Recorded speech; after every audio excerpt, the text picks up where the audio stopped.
આજે બીજા ધર્મોમાં જો લોકો ઉપવાસ કરે ને તો લોકો એના વરઘોડા કાઢે કે આને 8 વ્રત કર્યા, 28 ઉપવાસ કર્યા, એને આ કર્યા. આખા સમાજમાં એનું સન્માન કરવામાં આવે કે આને આટલા વ્રત કર્યા છે. અને આપણે તો પેલો બિચારો મરજાત લે નથી લેવું, એમાં તો બિચારાને એવો હેરાન કરી નાખીએ કે એને થાય કે નથી લેવી મરજાત, ખાવ ને બધાને ત્યાં શાંતિ થાય. કેટલી એક કમજોર મનના આપણે એ મનનું ઊંડાણ, એની વિચારનું ઊંડાણની મેચ્યોરિટી નહીં આપણામાં. અને આવા આદર્શ વૈષ્ણવ તમે ખતમ કરી નાખશો સમાજમાંથી તો તમારી આવતી પેઢીને કોની આગળ આંગળી ચીધીને કહેશો કે બેટા વૈષ્ણવ આવા હોય. આઈડિયલ જ ખતમ કરી નાખશો તમે. ઉલટાનું સમાજમાં એવું વાતાવરણ બનાવો કે તમે નથી લેતા તો તમે કોઈ વ્યવસ્થા કરી આપી, તમે કહો તો ફળ લાવી આપીએ, તમે કહો તો હવેલીમાંથી પ્રસાદી લાવીએ, તમને જેમ જેમ તમારો, પણ અમારા લૌકિક આનંદ માટે તમારો ઠાકોરજીનો નિયમ તોડતા નથી. કારણ કે આપણા લૌકિક અહંકારના પોષણ માટે કોઈનો નિયમ તોડાઈએ તો એ અપરાધ છે. એટલી મેચ્યોરિટી રાખે સમાજમાં, વૈષ્ણવ સમાજમાં મેચ્યોરિટીની જરૂર છે કે જે લોકો ભક્તિના માર્ગમાં આગળ વધી રહ્યા હોય એને સાથ આપીએ, એને સપોર્ટ આપીએ, એને પ્રોત્સાહિત કરીએ, પણ એવું વાતાવરણ ન બનાવી દઈએ કે એને આગળ વધતા સંકોચ લાગે. પણ હરિરાયજી તો એ વૈષ્ણવને કહે છે કે સંકોચ છોડી દેવો, લોકોને જે વિચારવું હોય વિચારવા દેવું, પણ મારે મહાપ્રભુજીના સિદ્ધાંતોનું પાલન કરવું છે એવો ગૌરવને નિયમ રાખો, આગ્રહ રાખો કે મારે વલ્લભની, મારે મહાપ્રભુજીની આજ્ઞામાં જીવવું છે. એટલે સમાજે બહુ વિચારવા જેવું છે, ખૂબ ચિંતન કરવા જેવું. બને તો કોઈ પણ ધર્મ કરવા આવ્યું હોય, કરવા જતા હોઈએ, કોઈ પણ લૌકિક વ્યવહારની આશા નહીં રાખે. પેલાને લોક સંકોચ જાગે એવું નહીં કરવું. અનુકૂળ વાતાવરણ આપો સમાજને કે જ્યાં ભક્તિ કરવાની અનુકૂળતા હોય. અત્યારે ખરેખર કહું તો આપણા સમાજમાં આપણે બહુ વિપરીત વાતાવરણ ઊભું કરેલું છે કે જેને ભક્તિ માર્ગમાં આગળ વધવું હોય, પુષ્ટિ માર્ગમાં, એના માટે એવું વિકટ વાતાવરણ આપણે કરી દઈએ છે કે એને સંકોચ લાગે છે આગળ વધતા, એને સેવા પધરાવતા ડર લાગે છે. અપ્રસના નામે કે આના નામે કે વ્યવહારના નામે કોઈ પણ રીતે એ ધાર્મિક રૂપે કે અધાર્મિક રૂપે એવું વાતાવરણ ઊભું ન કરો કે માણસને ધર્મ કરતા ડર લાગે. હરિરાયજી તો આજ્ઞા કરે છે ભક્તિ કરવી છે, કારણ કે બધાનું સાંભળવા જશો ને તો આ દુનિયા એવી છે કે પૂરેપૂરા તમને સુધરવાય નહીં દે અને પૂરેપૂરા બગડવાય નહીં. સાવ સુધરી જશો ને, સેવામાં જીવશો ને તો એમ જો છે ને અત્યારથી ભક્તિમાં લાગી ગયો હોય તો બાળકોને પરણાવવાના બાકી છે, આમ બાકી છે, આમ કરીને સેવા છોડાવો. અને સેવા છોડાઈ દેશો તો એમ કે છે ભગવાનનું નામે નથી લેતો, 2 મિનિટ તો બેસ ભગવાન આગળ, ન પૂરા બગડવા દે ન પૂરા સુધરવા દે. આ સંસાર હંમેશા આપણને એના કામના બનાવીને રાખે કે આ વ્યક્તિ અમારા કામનો રહેવો છે. એટલે લોક સંકોચ છોડીને મિલુંગી નિશાન બજાય, છેલ્લા પદોમાં આવે ને અમારી ગોપીઓ કે અમે તો ઢોલ નિશાન વગાડીને ભગવાનને મળવા જઈશું, દુનિયાને જે વિચારવું એ વિચારે. અમે તો નગારા વગાડીને ભગવાન પાસે જઈશું. આ ભક્તની નિર્ભયતા છે. ભક્ત નિર્ભય હોવો, કારણ કે લોકોના પ્રમાણે તમે તમારા નિર્ણયો બદલ્યા કરશો ને તો લોકો બદલ્યા જ કરશે તમને. અને તમે અડગ રહેશો ને, થોડો ટાઈમ ઊંચા નીચા થશે પણ પછી ધીરે ધીરે સંસાર તમારી વ્યવસ્થા કરવા લાગશે કે ના આ ક્યાંય નહીં, આને વ્યવસ્થા કરી આપો, આ આમ નહીં કરે, આને વ્યવસ્થા કરી આપો. તમે નિર્ણયમાં દ્રઢ રહેશો તો સમાજ તમારી વ્યવસ્થાઓ ઊભી કરવા લાગશે. અને એટલા માટે ગામમાં પણ એવી વ્યવસ્થા એકબીજા અંદર રાખવી. આજે સેવામાં કંઈક અડચણ આવ્યું, સોતક પિંડું આવ્યું, ક્યાંક અચાનક બહાર જવાનું થયું તો આપણે 2-4 વૈષ્ણવ જોડે એવો વ્યવહાર હોવો જોઈએ કે જ્યાં આપણા ઠાકોરજી આપણે એકબીજાના ઠાકોરજીને સાચવી લઈએ. આટલો મોટો વૈષ્ણવ સમાજ હોય, શું 5 વૈષ્ણવ એવા તૈયાર ન કરી શકીએ આપણે કે 5 જણ કે 10 જણનું એવું ગ્રુપ હોય કે કોઈને પણ અડચણ આવે જ્યારે ગામમાં તો એ 10 જણા એવા તૈયાર હોય, સેવા પ્રકારના જાણકાર હોય અને એ ઠાકોરજીને ત્યાં સાચવી લે. તો લોકોને સેવા પધરાવવાની ઉત્સુકતા અને તૈયારી થાય કે ના કોઈ પણ વિપરીત સંજોગ આવશે તો આપણે ઠાકોરજી સચવાઈ જશે. તો એવા મંડળો ગામે ગામ આપણે ન બનાવી શકીએ કે જ્યાં આવા 10-10 પરિવાર તૈયાર હોય કે ગામમાં જ્યારે કોઈને પણ અડચણ આવશે તો અમારે ઠાકોરજી અમે સાચવીશું. તો કેવું સુંદર વાતાવરણ બને. હરિરાય મહાપ્રભુજી કહે છે આ દુસ્સંગ એવો છે, અને એટલા માટે આપણા ભગવદીઓ કહે તજ મન હરિ વિમુખન કો સંગ. દુસ્સંગ અને સત્સંગને અમે ઓળખીએ કે કારણ કે કલિયુગ તો ખલ ધર્મિણી છે. શું કેવળ ધોતી બંડી પહેરીને આવી ગયો એટલે સત્સંગી માનવો? શું કેવળ પેન્ટ શર્ટ પહેરીને આવે એટલે દુસ્સંગી માનવો? એમ કપડાથી કોઈ સત્સંગ કે દુસ્સંગી ઓળખાય? કેવળ એના વ્યવહારથી? કહ્યું કે એની વૃત્તિથી ઓળખવું. મજ્જન ફલ દેખીએ તત્કાલા કા કપીક હોય બકની મરાલા. તુલસીદાસજી એટલે જ કહ્યું કે દુસ્સંગ અને સત્સંગ કેવું છે? મજ્જન સત્સંગ કરવા મજ્જન ફલ દેખીએ તત્કાલ. સત્સંગનું ફળ શું? કા કપીક હોય, કાગડો કોયલ થાય, અને બકહી મરાલા, બગલો હંસ બની જાય. એકની વૃત્તિ ખરાબ છે અને બીજાની પ્રવૃત્તિ ખરાબ છે. કાગડાને મનમાં કઈ નથી, પણ એની બોલી એવી ખરાબ છે કે લોકો પથ્થરો મારીને ઉડાડી. પણ કોયલ બોલતી હોય તો બધાને મીઠું લાગે. એની પ્રવૃત્તિ ખરાબ છે. અને બગલો હંસ થાય, બગલાની પ્રવૃત્તિ સારી. એક પગ ઉપર બીજો પગ ઉભો રાખીને જાણે એમ કરે કે કોઈ ઋષિ તપ કરતું હોય, પણ એની વૃત્તિ ખરાબ હોય. કારણ કે એની શાંતિ પણ કોઈને મારવા માટે છે, કોઈને અશાંત કરવા માટે છે. એમ ઘણાનો ધર્મ પણ બીજાના હિતનો નાશ કરનારો હોય છે, અકલ્યાણ કરવા માટે હોય છે. એકની વૃત્તિ ખરાબ, એકની પ્રવૃત્તિ ખરાબ, પણ સત્સંગનો પ્રભાવ એવો છે ને કે વૃત્તિ અને પ્રવૃત્તિ બંનેને સુધારી દે છે. એક દીકરી હતી અને માં નાનપણમાં ગુજરી ગઈ. એટલે પિતા રોજ એને 500, 1000, 2000 ની નોટ આપે અને કે સાચવીને રાખજે. વર્ષો વીતી ગયા, રોજ થોડી થોડી પૈસાની નોટો આપે. વર્ષો વીત્યા, દીકરી 18 વર્ષની થઈ. પિતાને કહ્યું કે હવે લગ્નને લાયક છે તો એને લગ્ન કરાવી. કહ્યું કે આજ સુધી મેં તને રૂપિયા સાચવવા આપ્યા હતા, એ લાવ, એટલે હવે તારા લગ્નની વ્યવસ્થા કર. અને દીકરી શિક્ષાપત્ર લઈને આવી. એના પાને પાને 500, 2000, 1000 બધી આ બધી નોટો મૂકેલી. અને એટલે પેલા પિતાએ ગભરાઈને કહ્યું કે બેટા આમાં પૈસા મુકાય? કોઈ ચોરી જાત તો, કોઈ લઈ જાત તો બધું કેમ કરત? ત્યારે કહ્યું પિતાજી આ શિક્ષાપત્ર છે, ચોરી કરનારો ક્યારે આને ખોલશે નહીં, અને જે એકવાર ખોલી લેશે એ ક્યારે ચોરી કરશે. આ તો વૃત્તિ અને પ્રવૃત્તિ બંનેને બદલી નાખનારી કથા.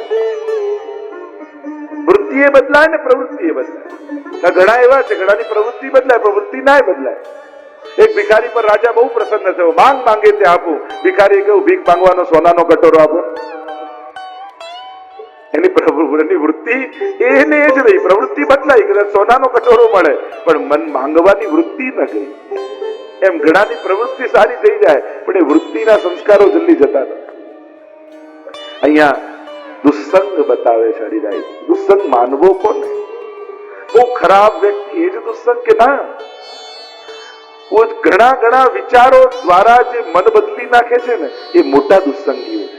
અજ્ઞાની અને અબુદ્ધ વ્યક્તિ એ દુસ્સંગ નથી, પણ બહુ ભણેલો ગણેલો લોજિક વાળો વ્યક્તિ અને અનેક લોજિકો આપી આપણા ભાવને હરી જાય, સૌથી મોટો દુસ્સંગ તો એ છે. આપણે એમ માનીએ કે જાઓ અભણ ને અજ્ઞાની ને જે કાંઈ ન જાય એ દુસ્સંગ. ના, એ દુસ્સંગ નથી. અજ્ઞાની વ્યક્તિ જેટલો નુકસાન નથી પહોંચાડતો, એટલો વિપરીત જ્ઞાન વાળો વ્યક્તિ વધારે નુકસાન પહોંચાડે છે. આપણે ત્યાં અધર્મની પણ અનેક શાખાઓ કહી છે. એમાં અજ્ઞાન, વિપરીત જ્ઞાન, છલ જ્ઞાન, છલ ધર્મ, વિપરીત ધર્મ, આ બધા કલયુગના લક્ષણો છે. શાસ્ત્રોના જ શ્લોકો બોલે, શાસ્ત્રોના જ પ્રમાણ આપે, પણ એવા ખોટા ખોટા અર્થઘટનો કરે કે આપણો ભાવ પરિવર્તિત કરી નાખે. હોય શાસ્ત્રોની જ વાતો, એટલે કે શાસ્ત્રોની વાતોના દુરુપયોગ કરી આપણા ભાવને હરી જાય. અને એટલા માટે અભણ કરતા પણ આવા ધર્મના નામે છેતરનારા વ્યક્તિથી સાવધાન રહેજો અત્યારના સમયમાં. અને એટલા માટે દુસ્સંગ હરિરાયજી બતાવ્યું કે દુસ્સંગમાં કોને દુસ્સંગ માનો? યો વદંત્ય અન્યથા વાક્યમ. સૌથી પહેલું જે અન્ય સંબંધ વાળા લોકોનો સંગ કરે એ દુસ્સંગ. એટલે કે જેનો સંગ ખરાબ હોય ને એનો સંગ આપણે નહીં કરવો. ઘણી લોકો કહે હું ક્યાં કરું છું, હું ખાલી બેઠો હોઉં છું સાથે, હું તો ખાલી સાથે વાતો કરતો હોઉં છું, હું ક્યાં ખાનારો, હું ક્યાં પીનારો. બધાની શરૂઆત આનાથી જ થાય. એવા વ્યક્તિઓ જોડે બેઠા, કારણ કે આવા દુરાચરણ વાળા વ્યક્તિઓ જોડે બેસશો ને તો પાપ માટેની ગ્લાની મનમાંથી જતી રહેશે. ન ખાવાની વસ્તુ, ન પીવાની વસ્તુ, એવા વાળા વ્યક્તિઓ સાથે બેસશો ને તો થોડા ટાઈમમાં તમને એ વસ્તુઓ માટેની ગ્લાની જતી રહેશે. એમ કે ભલે ને આપણે તો બેઠા જ છીએ ને, એમ કરતા ક્યારેક એ વસ્તુમાં તમને આકર્ષણ પેદા થઈ જશે. અને એટલા માટે સાવધાન રહેવું. આપણે વૈષ્ણવ છીએ, વૈષ્ણવના મુખમાં શું જાય અને શું ના જાય આટલો વિવેક ન શીખ્યા હોઈએ તો આપણે આપણી જાતને વૈષ્ણવ કેમ કહી શકીએ? વિચાર તો કરો. ચલો ધરીને નથી લેતા, પણ કમથી કમ એવું તો નહીં જ લેવું જે એક વૈષ્ણવથી ન લેવાય. એટલી તો સાવધાની રાખી. ધરીને લેવું, આ લેવું, આ તો બધી આગળની વાત ઘણી છે, પણ એ વાત હું નથી કરતો. કદાચ અઘરું પડે, પણ કમથી કમ શું લેવાય? વૈષ્ણવને બે વસ્તુ આવડવી જોઈએ, હા પાડતા, ના પાડતા. બસ આટલું શીખી જાઓ ને તો એ સર્વશાસ્ત્રનો સાર આવી જાય. ક્યાં તમારે હા પાડવી અને ક્યાં તમારે ના પાડવી, આટલી સમજ તમને છે? બસ મારો તો નાનો પ્રશ્ન, આટલી નાનકડી સમજ છે કે ક્યાં હા પાડવું, ક્યાં ના. આટલું જો શીખી ગયા ને તો સર્વશાસ્ત્રોનો સાર તમને આવડી ગયો. તમે કોણ? વૈષ્ણવની સંતાન. એક ખેડૂત બળદમાં, એક ગરધમ ઉપર એક કુંભાર જતો હતો અને આ બાજુ બળદ ઉપર એટલો બધો સામાન ભરીને ખેડૂત જતો હતો અને પરસેવે લેવ જે પેલો બળદ થાય અને આમ થાકતો સામાન ખેંચતો જાય એટલે સામેથી એક ગધેડું આવ્યું. એને કહ્યું તું રહ્યો બળદનો બળદ જ. લોકો શું થયું? ગધેડું કહેવા લાગ્યું જો મારો માલિક મારા પર આટલો સામાન ભરે ને તો હું તો ત્યાં જ આડો પડી જઉં, એટલે બીજી વાર ભરે જ. ત્યારે પેલા બળદે કહ્યું કે તું કરી શકે, પણ અમે તો ગાયના દીકરા, અમારી માં તો ભગવાનની બાજુમાં ઊભી હોય અને તારી માને કોઈ મંદિરમાં ઘૂસવાય ન દે, તારાથી થાય પણ અમે આમ ન કરી શકીએ. એમ દુનિયાના જે લોકો કરતા હોય કરે, પણ આપણે વૈષ્ણવના દીકરા, આપણાથી આવું ન થાય. શું કરાય ને શું ન કરાય આટલો વિવેક રાખીને ન જીવે તે વૈષ્ણવનો દીકરો કેવો? આપણે આપણી જાતને વૈષ્ણવની સંતાન લઈને ગૌરવ કરીને ફરીએ છીએ, પણ આટલો વિવેક નહીં આપણી અંદર. એ ગૌરવ વિચારવા જેવો છે. જેનો ભરોસો નબળો હોય ને એને ચિંતા બહુ મોટી હોય. પ્રત્યેક ચિંતા એ ભગવાન પર ભરોસાની શંકા છે. જેને દ્રઢતા નબળી એને શંકા મોટી, અને જેની શ્રદ્ધા દ્રઢ હોય, શ્રી વલ્લભ હી કો ભારી ભરોસો. એટલે કહ્યું ને કે ભરોસો જેને ભારી હોય એની ચિંતા હળવી થઈ જાય. એટલે અમારા ભગવદીઓ હરિરાય મહાપ્રભુજી કહે વલ્લભ હી કો ભારી યશ્ચ કૃષ્ણે રતિમ નિત્યમ બોધેત્ય પ્રયોજના. એટલે કે જે સદાય શ્રી કૃષ્ણમાં નિષ્કામ પ્રીતિનો બોધ કરનારા હોય એવાનો સંગ કરવો. કોણ ભગવદી? કોનો સંગ કરીશું? કેવા વૈષ્ણવનો? જેને બહુ પાઠ મોડે હોય એનો, જેને આખી ગીતાજી મોડે હોય એનો? બધુંય બરાબર, એની શ્રદ્ધા કેવી છે ભગવાન, એ બહુ જ મહત્વનું છે. ભલે બધું એને યાદ છે પણ એને ભગવાનમાં દ્રઢતા છે. એટલે કે જેના સંગથી નિષ્કામ પ્રીતિ પ્રભુમાં જાગે એ ભગવદીય છે, અને એનો સંગ કરો. ભલે ને એને કોઈ શ્લોક મોઢે ન હોય, કઈ આવડતું ના હોય, પણ એના સંગથી તમારી અંદર પણ નિષ્કામતા પ્રભુ માટે જાગશે. એવા ભગવદીનો સંગ છે ભગવાન પાસેથી સકામતા છીનવી જાય. કારણ કે જ્યાં સુધી કામનાઓ છે ત્યાં સુધી ભક્તિનો આનંદ નહીં માણી શકો. કારણ કે ભગવાનથી ગાડી, ભગવાનથી ઘર, ભગવાનથી ધન, એટલે ભગવાન સાધન છે અને આ બધું ફળ છે. પણ ધન ભગવાન માટે, ગાડી ભગવાન માટે, ઘર ભગવાન માટે, આવું ચિંતન કરો તો આ બધું સાધન થાય ને ભગવાન ફળ થાય. એટલે પ્રભુને ફલરૂપ માની જે પ્રભુને ભજે એવા ભગવદીનો સંગ કરે. નિષ્કામ, કોઈ યાચના નહીં. આપણા તો 84-252 જુઓ ને તો પ્રભુએ માંગવાનું કહ્યું ને તો પ્રભુનું સુખ માંગે. નારાયણદાસજીને જયારે ચંદ્રમાજીએ કહ્યું કે તારા પર પ્રસન્ન થયો છું, માંગ, તો કે બસ આ ગુસાઈજીના ઘરે પધારી જાઓ, મારું શરીર અશક્ત થયું છે, હવે આપને સુખ હું નહીં આપી શકું, પ્રભુનું સુખ માંગ્યું. એવા તો અનેક પ્રસંગો તમે જુઓ, જ્યારે જ્યારે ભક્તોને માંગવાનું કહ્યું છે. પ્રહલાદજીની સ્તુતિમાં જુઓ ને, જ્યારે ભગવાન નરસિંહ કહે છે કે પ્રહલાદ કંઈક માંગ, ત્યારે પ્રહલાદજી એમ કહ્યું કે પ્રભુ માંગવાનું કહો છો ને તો એટલું જ માંગુ છું કે એવી કૃપા કરો કે આપની પાસે ક્યારે માંગવાની ઈચ્છા જ ન જાગે. કારણ કે પ્રભુ વસ્તુ આપીને, જે બાળક માના ખોળામાં બેસવા માટે રડતો હોય અને માં એને એવું રમકડું રમવા આપી દે કે રમવામાં મશગુલ થઈ જાય ને માને ભૂલી જાય, તો આ માએ કૃપા કરી કહેવાય કે અકૃપા કરી કહેવાય? એક નાનકડું બાળક, એને માને ગોદમાં બેસવું છે અને માને કંઈક કામ છે, એટલે માં શું કરે કે એને ગમતું રમકડું એને રમવા આપી દે, એટલે રમવામાં એટલો મશગુલ થઈ ગયો કે માને ભૂલી. તો આ માએ કૃપા કરી કે અકૃપા?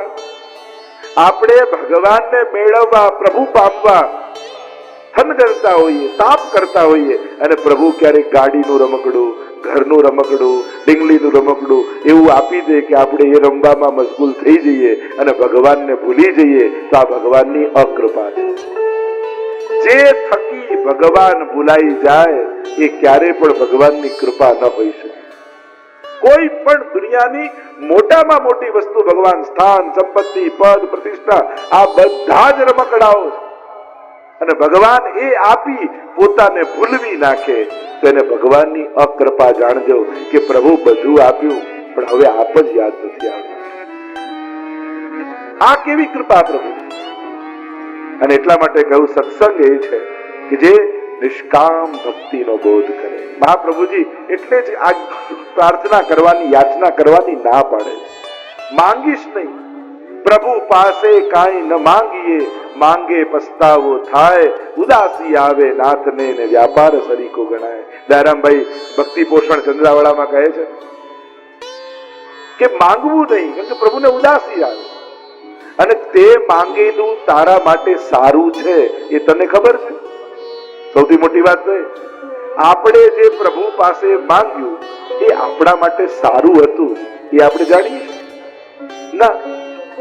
કોઈને ભારે ડાયાબિટીસ થયો હોય અને મા પાસે રસગુલ્લા માંગે તો મા તો ના જ આપે. હોટલમાં જઈને ખાય તો હોટલ વાળો તો આપે રાખે, લો ખાઓ ખાઓ ખાઓ. એ ક્યારે ના પાડવાનો છે કે ના ના તમને ભારે ડાયાબિટીસ હવે નહીં ખાવા દો, વેટર આમ કે? તો ભગવાન મા જેવો છે તો હોટલ વાળા જેવો નથી. એને તમારી ચિંતા છે. બાળક ચપ્પુ પકડીને ચપ્પુ લેવા માટે રડતો હોય, માં કદાચ થપાટે મારે, ચાકુ લઈ લે, તે મારવામાં માની કરુણા જ છે, માની કૃપા જ છે. ભલે મારે છે, મારીને પણ વહાલ જ છે, કારણ કે માને ખબર છે ચાકુથી આને વાગી જશે, બાળકને ખબર નથી. એમ ઘણી વાર પ્રભુ કાંઈક લઈ લે, કાંઈક ન આપે, એમાં પણ જે કૃપા જોઈ શકે ને એ સાચો વૈષ્ણવ છે. અનુકૂળતામાં તો આપણને દેખાય કે કાંઈક વસ્તુ, વ્યક્તિ, વ્યવહાર મળ્યો એટલે આમ લાગે કૃપા થઈ, પણ કાંઈક ધારેલું ન થયું એમાં તમને ભગવાનની કૃપાનો અહેસાસ થાય છે. હરિરાયજી કહે છે કે એમાં જે કૃપા જોતો થઈ ગયો ને એને ભગવાનમાં ક્યારે અભાવ નહીં આવે. જે વિપરીત સંજોગોમાં પણ પ્રભુની કૃપાને જુએ એને ક્યારે અભાવ નહીં. અનુકૂળતા જ પ્રેમ નથી, ઘણીવાર વિપરીતતામાં પણ પ્રેમ છુપાયેલો હોય છે. અહીંયા પહેલું લક્ષણ એ કહ્યું. બીજું કહ્યું છે નિરપેક્ષ તથા સાત્વિક હોય તેવાનો સંગ કરવો.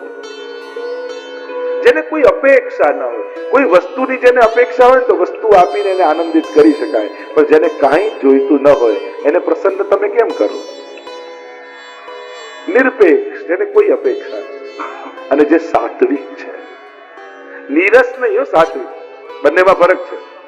ઘણી વાર સાત્વિકતા અને નીરસતા એક સરખી ગણી દઈએ. વૈષ્ણવ નીરસ ન હોય, રસિક હોય, પણ સાત્વિક હોય. એની સાત્વિકતા જળવાયેલી હોય, અને સાત્વિકતા એ પ્રભુના સુખનો વિચાર એને સાત્વિક બનાવીને રાખે છે. ભલે ગમે તેટલો વૈભવ એની પાસે છે. આપણે શેઠ પુરુષોત્તમ દાસ દામોદર સંભલવાળા આજે એમને યાદ કરીએ, એ સમયના અબજોપતિ, પણ સાત્વિક. કેમ? ભગવત સેવા એને સર્વોપરી એમણે માની છે. પ્રભુના સુખનો વિચાર સર્વોપરી માને. પોતે આટલા મોટા નગર શેઠ હોવા છતાં જલ ભરવા જતા ગાગર લઈને, અને વચ્ચે સસરાની દુકાન આવતી, અને સસરા જુએ કે આટલો મોટો નગર શેઠ મારો દીકરો અને પોતે પાણી ભરવા જાય, મને શરમ લાગે. એટલે બોલાવ્યા અને કહ્યું કે આ રીતે તમે ના જાઓ તો સારું. એટલે પુરુષોત્તમદાસજીએ જુદું કર્યું. બીજા દિવસે પોતાની પત્નીને લેતા ગયા, અને સસરાજી જુએ અરે મારી દીકરીને લઈ જાય, પગે પડ્યા, ભાઈ એકલા જવું હોય તો જજો, આને તો ના લઈ જાઓ. રાજા મળવા આવ્યા એમને, અને ગાયની સેવા કરી રહ્યા છે. પૂછ્યું કે શેઠજી ઘરમાં છે?